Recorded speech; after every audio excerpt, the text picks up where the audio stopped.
Bienvenue dans la caverne. Non, toi tu dégages. Bienvenue dans la caverne. Pour ce 5e épisode, on reçoit Boucan, un duo basse-batterie lyonnais dans lequel on retrouve donc Raphaël à la batterie. L'occasion pour moi de le virer de son trône d'animateur et d'interviewer deux copains que je suis depuis leur première répète ensemble. Ils viennent de sortir un premier album et seront en concert le 2 juin au Périscope. Toutes leurs autres dates sont disponibles sur leur Bandcamp. Je peux revenir ? Non. Non. Ce morceau s'appelle... Non, ce morceau s'appelle... Il est pas facile à prononcer. C'est pas facile à prononcer. Ce morceau s'appelle...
Boucan.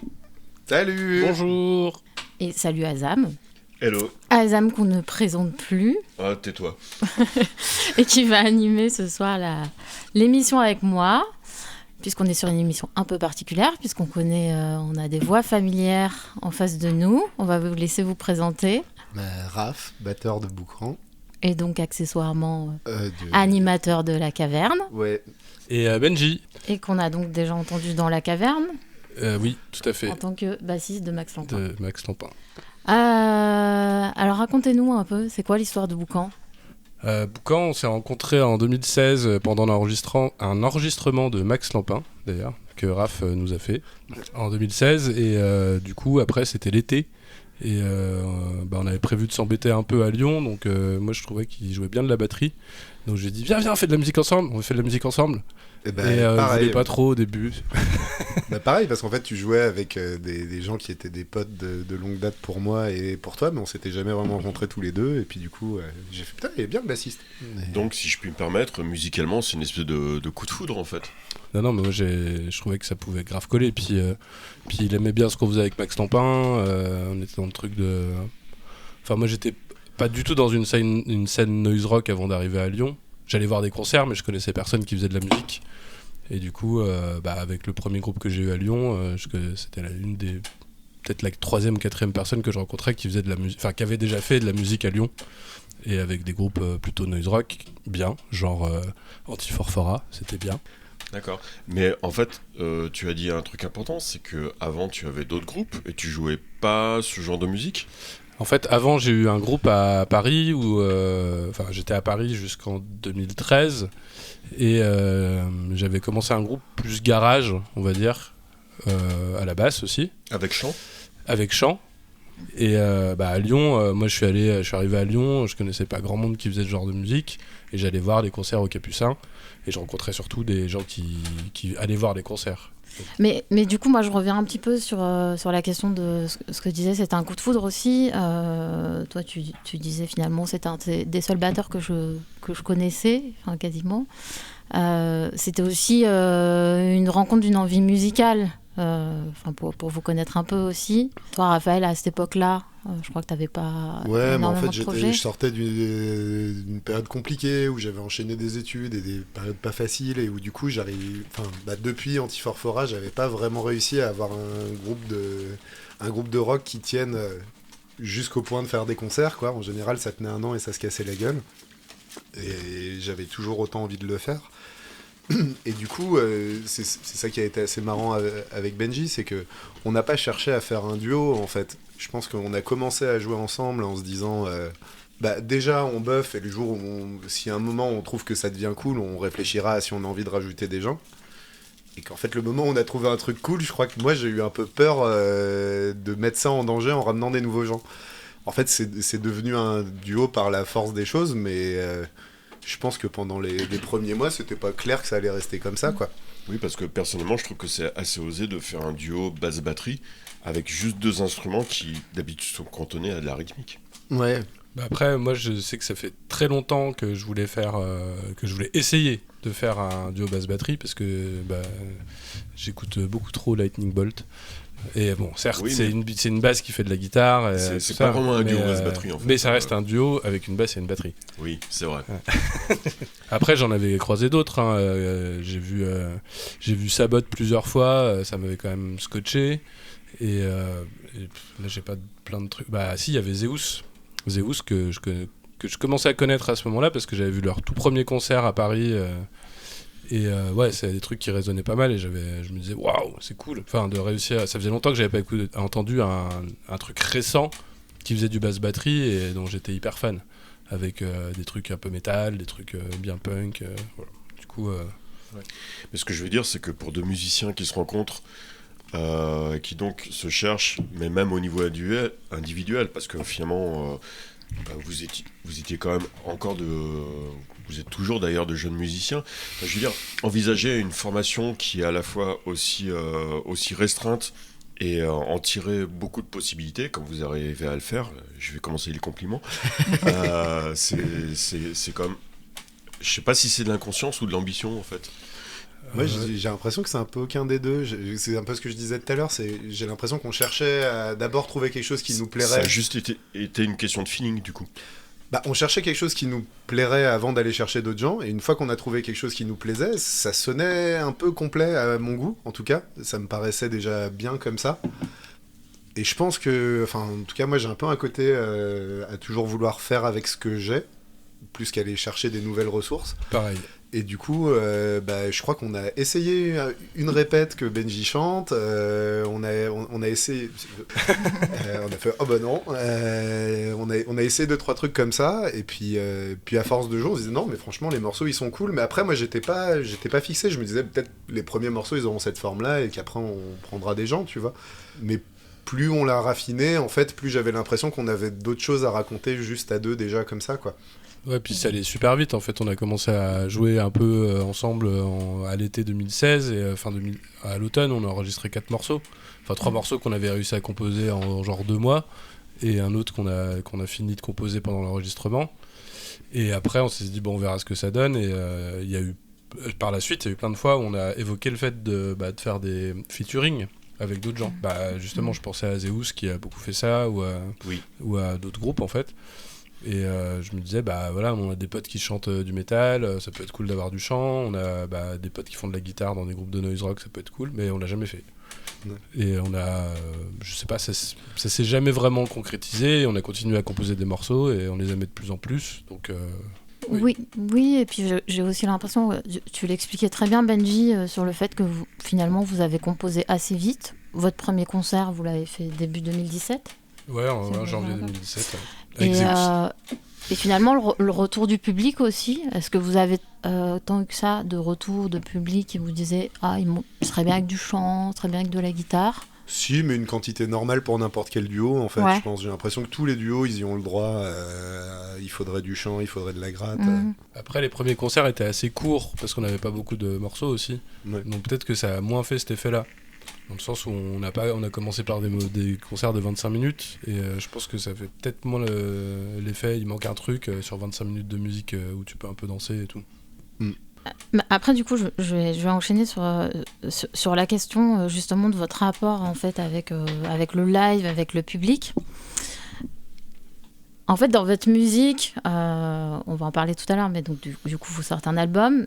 Il y a quelque chose qui joue autour de la tension, en fait, de la musique, avec des choses très énergiques, des choses un peu plus funky, des fois des moments un petit peu de pause, et puis ça repart, etc.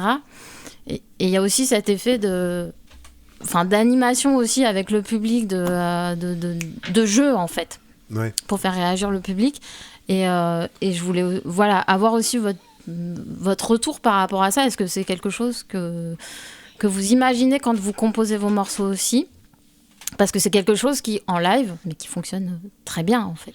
Oui, je rajouterais même quelque chose. Il me semble que dès que vous pouvez jouer par terre, vous le faites.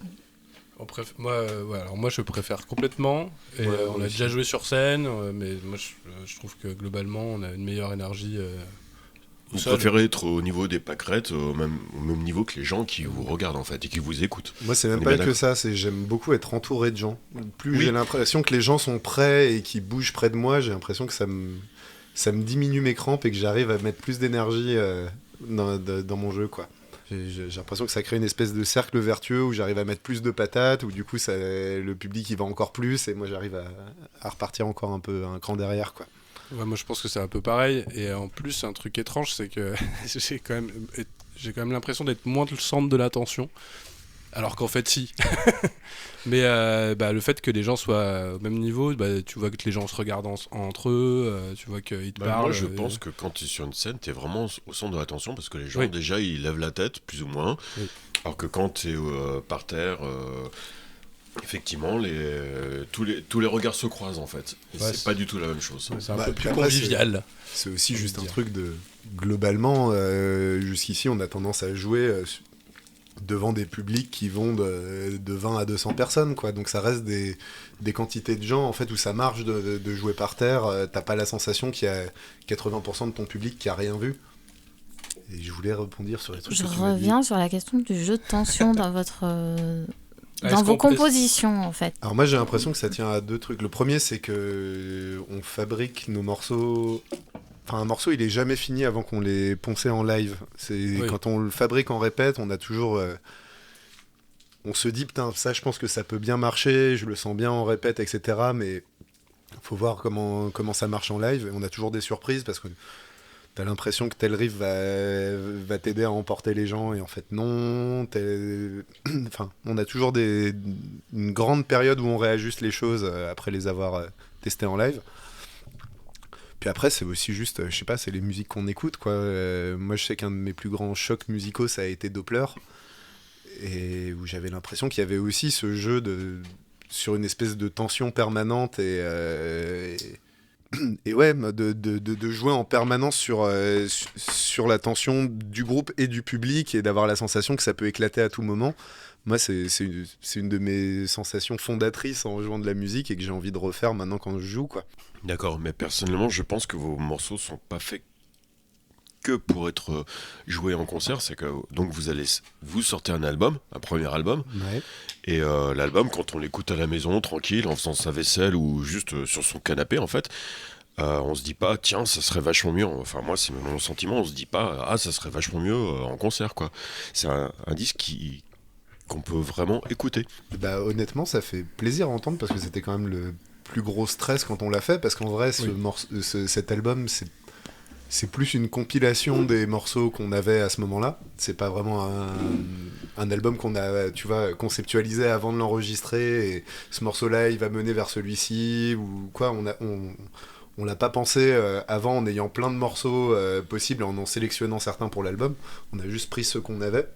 Après, on s'est pris la tête pendant des mois pour savoir dans quel ordre. Oui, ça c'était très très long, de savoir dans quel ordre on met les morceaux. Vous avez peut-être pas composé un album en tant que tel, mais donc plein de morceaux que vous avez rassemblés, mais honnêtement, ça se tient. L'album se tient. Merci beaucoup. Le prochain, il s'appelle Kalungu.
celui-là, il a un nom.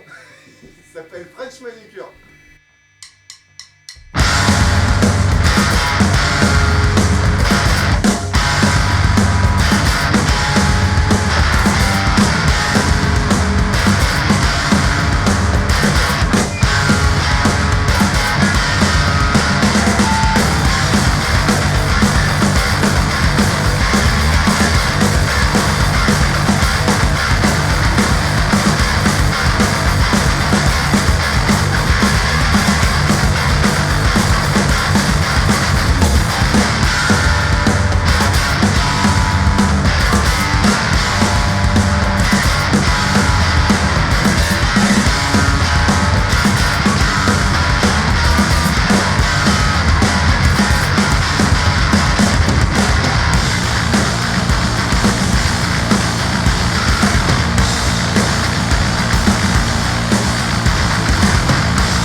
C'est un Tour de France en fait.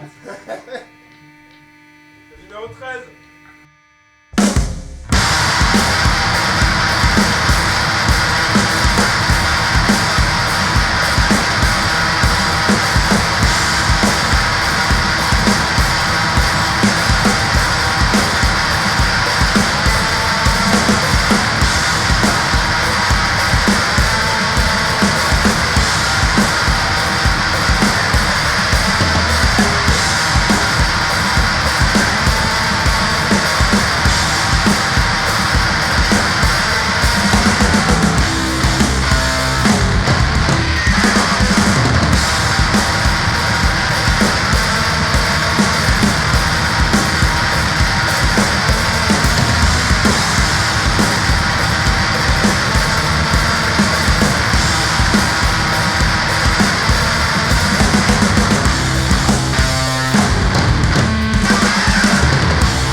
quelques chroniques, ou en tout cas passages dans des podcasts un peu connus et qu'on aime bien ici, qui remarque aussi qu'effectivement il y a toujours une espèce d'appréhension sur la question du bass bat dans la scène noise et pas que. Et c'est vrai que les retours en général, c'est de dire finalement il y a suffisamment de diversité dans cet album pour qu'en fait on s'ennuie jamais, quoi. On sent finalement qu'il y a des influences assez différentes aussi, en fait. On n'est pas sur un truc... C'est ce que je disais tout à l'heure, il y a des choses qui sont un peu funky, un peu... Ouais. Oui, il y a un super groove sur l'album. Mais totalement, quoi. Alors, moi, par rapport au groove, il y a un truc qui me frappe vraiment, c'est... Vous connaissez... J'imagine que vous êtes fan de No Means No, quoi. Moi, Alors, grave. Raph, beaucoup. Moi, il me l'a fait découvrir et j'avoue que j'aime Parce bien que, aussi. en fait, hein. No Means No, on démarrait juste en tant que duo basse-batterie, mais même pendant une grande partie de leur carrière, le guitariste, en fait, il était très important, mais toujours un peu derrière, quoi. Ouais. Après, sur les trucs qui groove, il n'y a pas que ça. Je pense que le truc où on se retrouve le plus, ce serait peut-être Primus. Bah ouais, moi je suis un très très gros fan de Primus, et Primus c'est un duo basse-batterie avec un guitariste génial qui est un peu derrière, mais Oui, qui est génial. Qui jouait mais, du death metal au départ. Ouais, bah, ça s'entend. Après, si on doit ouvrir le placard des choses qu'on n'a pas le droit de dire dans un podcast de noise rock... Mais en fait, absolument, Moi, mais si. j'ai commencé par le djembé, en fait. Alors Et, nous avons 2 jours de djembé, mais on en parlera après. Les révélations. Et en vrai, ouais, moi, quand j'étais ado, j'étais fasciné par les percus africaines et tout ça. Et en vrai, je pense qu'il y en a des petits bouts dans des manières de fabriquer des choses dans l'album de Boucan. C'est dilué, c'est repassé à la sauce noise rock de plein de manières, mais il y a des choses qui restent de ça. Et puis après, il y a ce que j'écoute, et puis il y a ce que j'aime bien avoir dans les mains aussi. Moi, je suis prof de batterie à côté, et du coup, j'apprends à mes élèves à faire des machins funky, et c'est hyper plaisant à avoir dans les mains des machins funky, même si j'écoute pas de funk au quotidien. Du coup, j'ai l'impression qu'il y a plein de plans que j'aime avoir dans les mains, et après, je réfléchis à comment je peux les énerver suffisamment pour que ça marche dans Boucan, quoi. Moi j'ai toujours voulu faire de la guitare, donc ça, je pense qu'on l'entend un petit peu. Oui. Oui, complètement. Mais voilà, je suis tombé dans la basse, je pense à cause de groupes comme Primus, comme Lightning Bolt, même si on a dit que c'est un son de guitare, hein, et aussi à cause de Cliff Burton, le premier bassiste de Oui, Metallica. moi je suis ultra fanatique de Cliff Burton.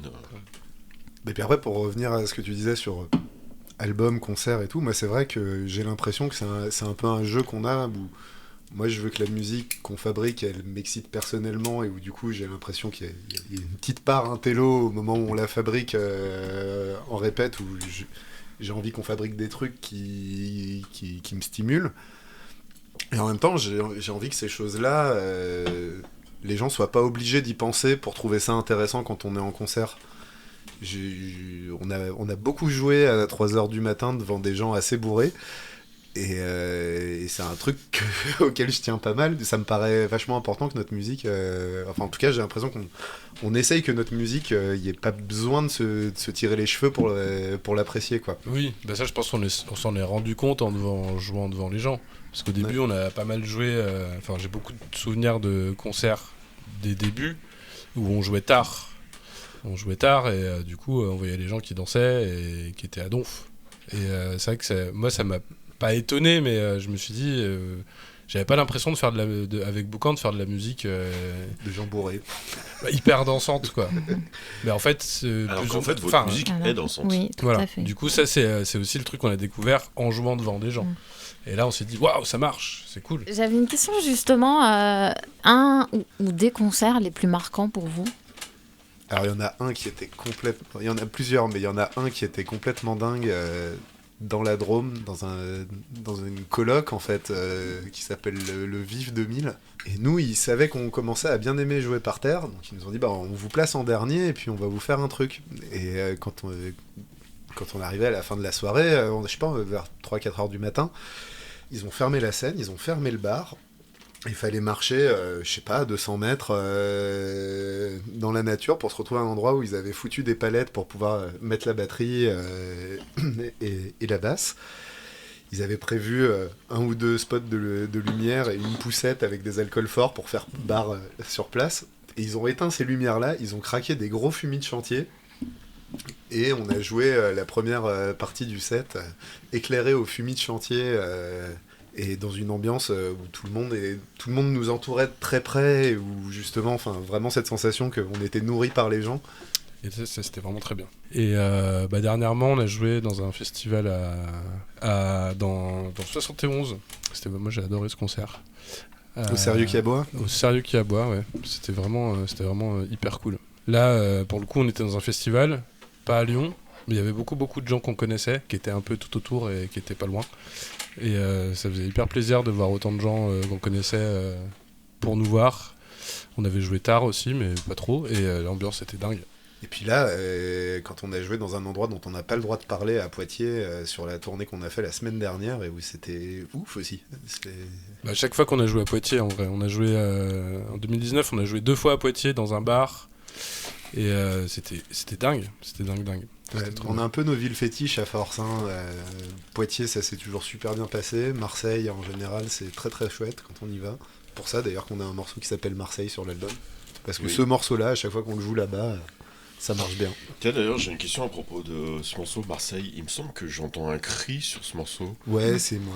Voilà, c'est toi. Et il y a un autre morceau sur l'album où tu cries. Ouais. Et je voudrais savoir pourquoi. Alors pourquoi Pourquoi pas. Alors les premières fois les premiers morceaux où on l'a fait, ça à Marseille et je crois que ça c'était un peu un restant de Doppler aussi, un truc qui m'avait vraiment marqué, comme des fois il pouvait gueuler hors micro et tout ça. Et puis que moi je l'avais déjà fait dans mon premier groupe et que j'adorais faire ça. Mais du coup c'est sur ces morceaux-là on l'a fait un petit peu plus. En créant une pause à moitié pour que je puisse gueuler. Maintenant, j'ai l'impression que je continue à le faire, mais plus en m'en foutant et dans les morceaux, dans les moments où le morceau me donne envie de gueuler, quoi. Ouais, je pense que ça va revenir aussi. Je sais qu'à force de faire moi, j'ai jamais réussi à crier. Et là, dernièrement, il y a des concerts où j'ai très envie. Donc en fait, si je comprends souvent bien, quand le public ne bouge pas. si je comprends bien, en fait, que ce soit... Enfin, les deux, vous interdisez pas à n'importe quel moment de crier pendant un concert. Non. Tout à l'heure, on parlait de l'album. Ouais.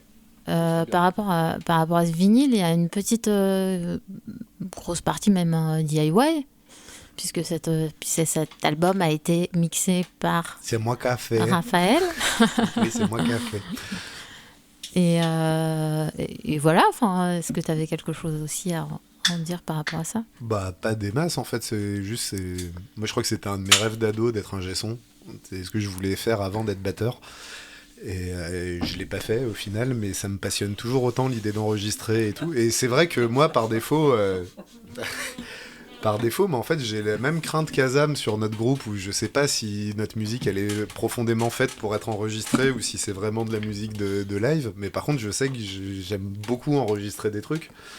Et du coup, comme je disais un peu plus tôt, on avait un peu toujours tendance dans Boucan à faire avec les moyens qu'on a.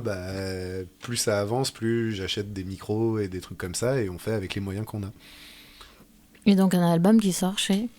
Qu'on a Bigou, on a Vox Project qui s'est donné à fond sur cette sortie de Saint-Étienne. Ouais, de Saint-É. Ouais. Moi, c'est le premier mec avec un label que j'ai vraiment rencontré dans ma vie. On a Day Off Records, super label plutôt du sud-ouest, de Bergerac. Il y a Araki, dont j'écoute toutes les de Reims, qui de sort Reims. beaucoup de choses et Ouais, beaucoup de choses bien. Ouais. On a Jaram, Très bien. je sais pas exactement où en ce moment. Saint-Étienne. Saint-Étienne. Ouais, toujours Saint-Étienne, je pense, Camille. Ouais. Ok. Ça dépend. Et Molo Bobby qui est en Bretagne, et Musotte qui est dans la caverne.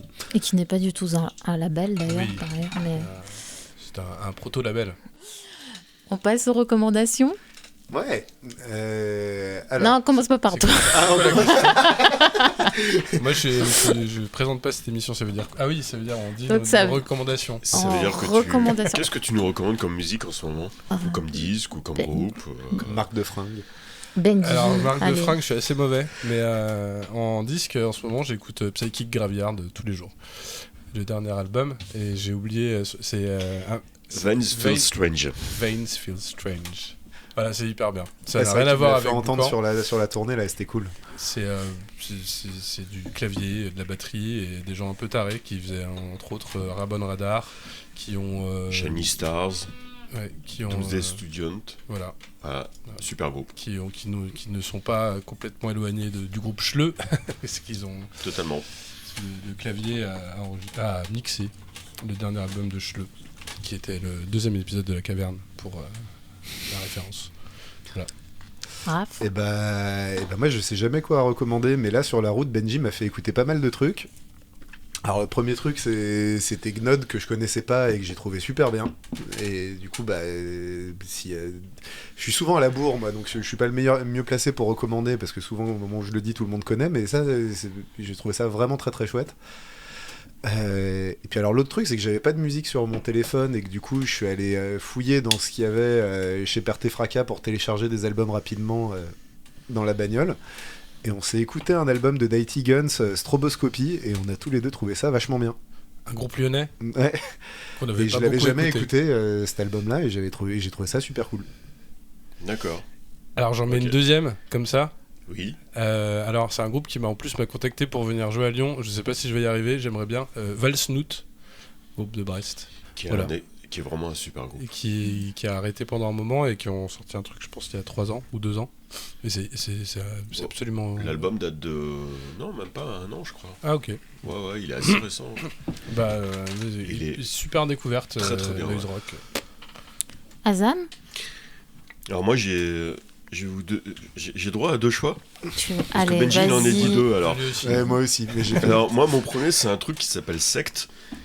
Et donc, c'est un groupe de Bruxelles.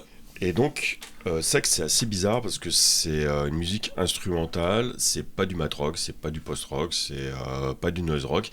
C'est assez léger au niveau volume sonore, et au niveau saturation, etc. C'est extrêmement beau.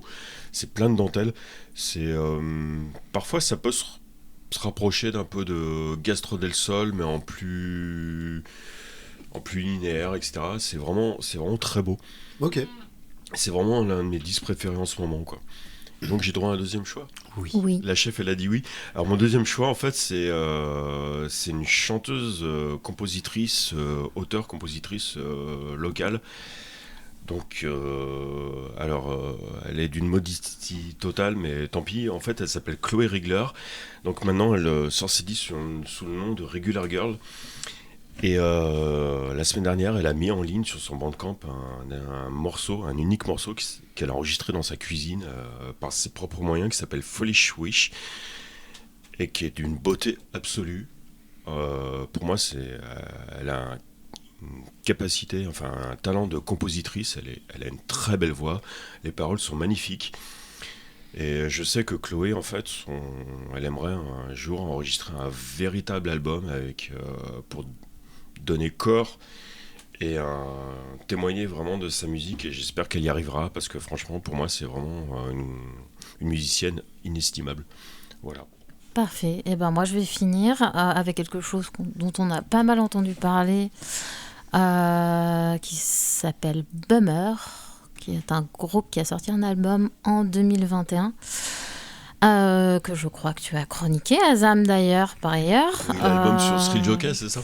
Exactement, le dernier album, donc qui s'appelle Dead Horse, qui est hyper lourd, mais dans le bon sens du terme. Oui, c'est du bon gras, quoi. C'est du bon gras, donc c'est un trio noise rock des États-Unis.